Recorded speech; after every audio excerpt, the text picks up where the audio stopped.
Reflection of my medical research work in 2025, number 1488, VPT Sharp 049, January 1, 2026, Gerald C. EclaireMD Foundation. Category, General Information, Self-Reflection. I wrote 292 papers in 2025. This was my most productive year, and also the year of my deepest self-teaching. Of these 292 papers, 110 were written before my June 21 stroke, and 182 were written after it. That simple fact already tells an important story. Yes, the number is striking, but the number itself is not the point. To understand why 2025 matters, one common misunderstanding needs to be corrected. Before my medical research work, I did not write research papers. I wrote speeches, executive reports, shareholder letters, and technical documents. Those required clarity and structure, but they were not medical research. My first medical research paper took me an entire year to complete. That was in 2017, when it was presented at the World Heart Institute and International Diabetes Federation meeting in Abu Dhabi. At that time,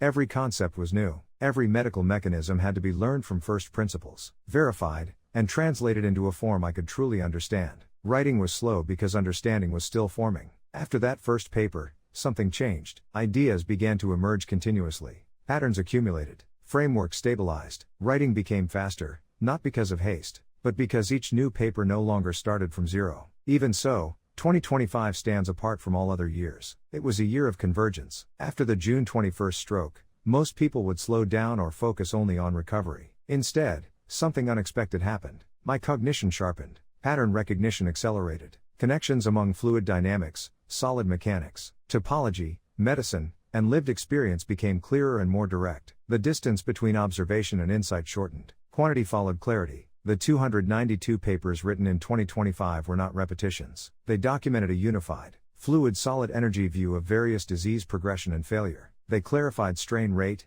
viscoplastic energy accumulation, and fluid solid regime, switching as core mechanisms. They marked the expansion from VMT, viscoplastic medicine theory, to VPT, viscoplastopology, in time, domain and spatial strain stress maps. They translated complex mechanics into plain language for patients and their families. Many ideas became mental pictures automatically rather than tables of numbers. The papers also included honest post-stroke, sharp observations that no textbook or institutional study could provide. Over time, these repeated observations became internalized. Various pattern recognition turned into intuition, functioning almost like a sixth sense. In engineering terms, 2025 was not noise anymore. It was a resonance year, when multiple long-prepared modes aligned at once. There is something historically unusual about this timing. Peak intellectual output usually occurs early in life. Mine came at ages from 78 to 79, after illness and survival, driven by purpose rather than ambition. Earlier desires for fame, power, and wealth had faded, replaced by a commitment to helping others protect their health and extend their lives. That inversion matters. It shows that insight can continue to grow even as the body weakens. It demonstrates that long-term self-observation can outperform research, limited by averages and short time windows. It proves that meaningful work can accelerate after crisis. Instead of slowing down,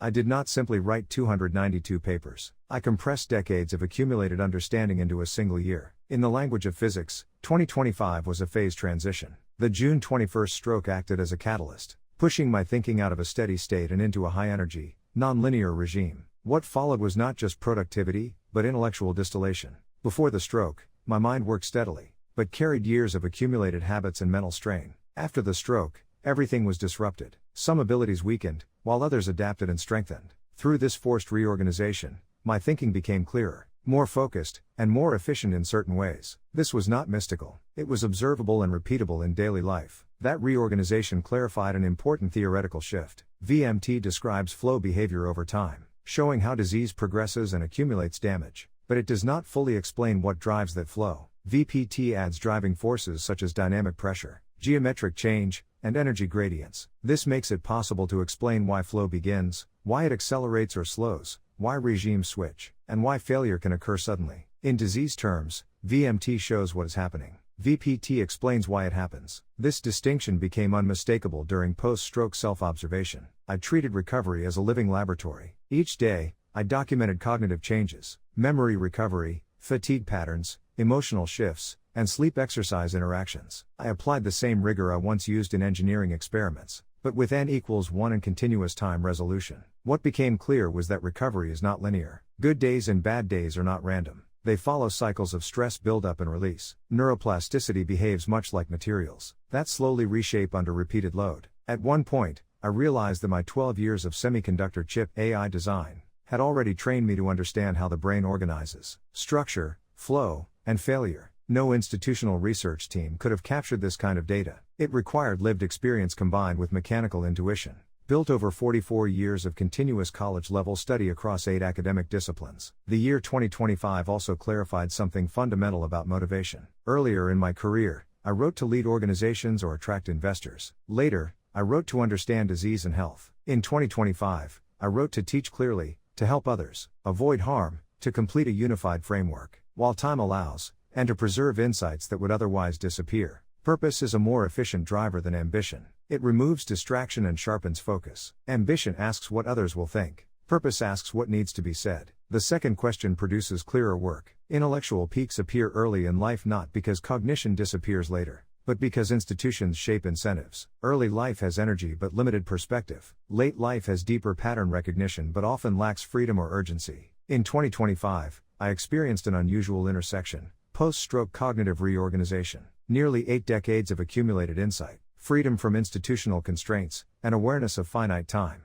This combination may not be reproducible, but it happened. That is what 2025 represents. It shows that insight can accelerate after crisis, that self-observation can generate high-value knowledge, that meaningful teaching does not require institutional approval, and that the final chapter can be the most important. I do not expect to write 292 papers in 2026.